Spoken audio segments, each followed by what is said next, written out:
Hi, welcome to Classic Cars Driven. My name's Matt Nichols and today we're driving an Aston Martin DB7 Volante.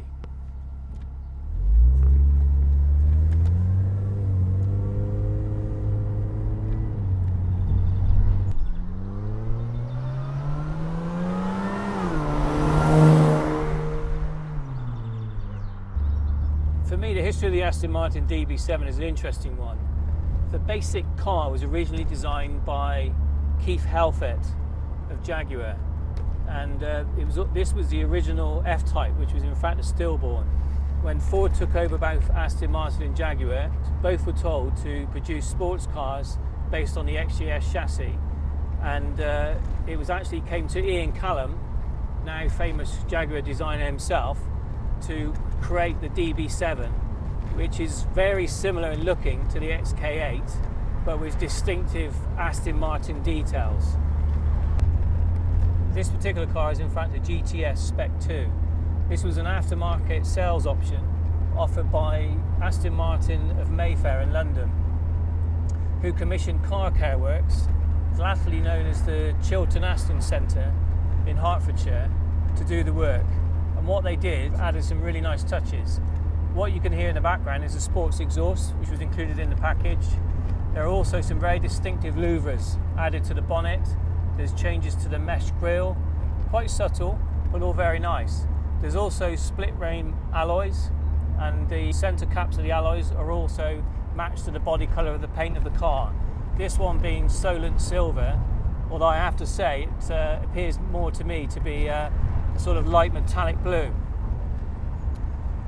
Inside you get leather, and hidden away behind walnut burr is some distinctive forward-looking switches.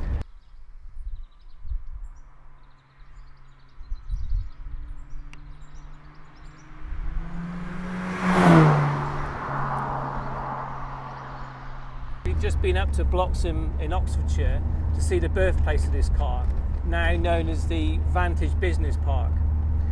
Which was quite interesting to do, and the tales in the village are of these cars racing through heavily disguised during the time that production was getting underway.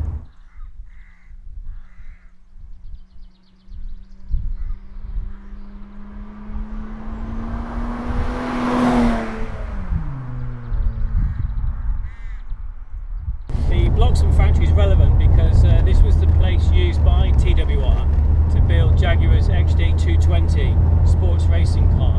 And when Ford took over Aston Martin and Jaguar, they immediately stopped the Jaguar Sport production line at that facility, and it was moved across to be dedicated to building the Aston Martin DB7. All Aston Martin DB7s were produced there. There was about 7,000 in total if you include the later V12 Vantage model, around about 2,500 of the i6 model, and of that around 900 were the Volante model like this.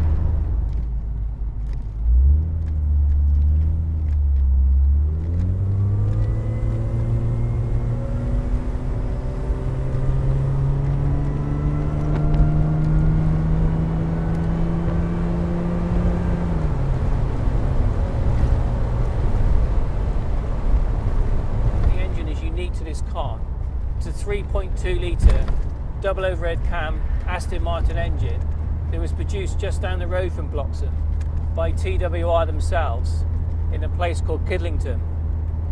So all engines were produced there for the life of the model, and it produces 335 brake horsepower or 361 pounds-feet of torque. The engine is mated to a General Motors 4-speed automatic.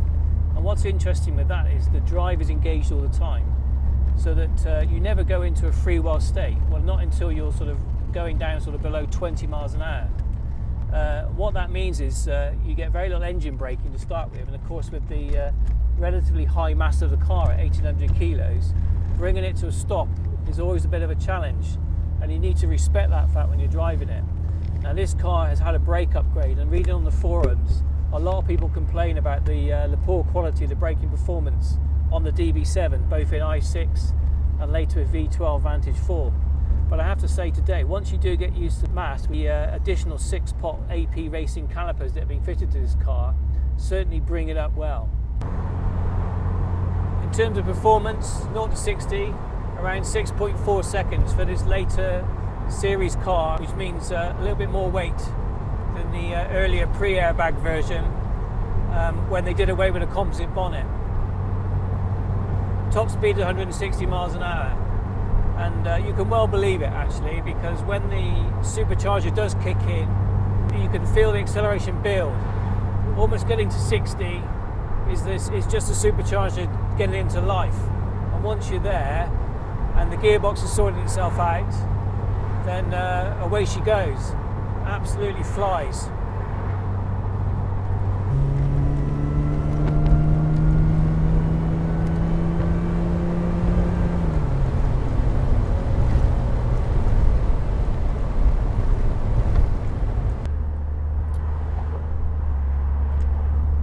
In terms of practicalities, the first thing to say is there ain't a lot of room in the back. This really is a two-seat car with space in the back for some soft bags, and then some more space in the boot for something bigger, although that boot space has been taken up in part by an area where the roof folds back into. The roof, however, couldn't be easier. You simply release two toggles on the top of the windscreen, one by your driver, one by the passenger, and as long as the handbrake's on and the ignition's on, then the roof goes back with the press of a button.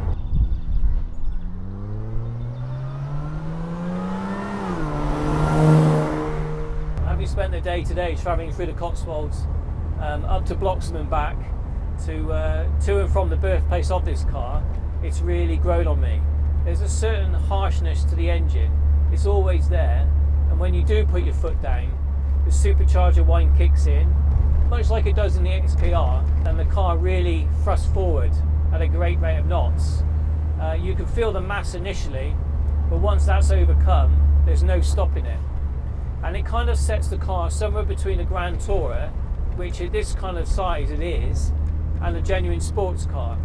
I think if you had the coupe model, you would get less of shake and vibration from the chassis that you do in the Volante, and with a few modifications maybe to the suspension, you would have a genuinely great handling car. There's lots of potential here, and cruising around the Cotswolds as we're doing today, I cannot think of a better companion. It's absolutely sublime. I'm Matt Nichols.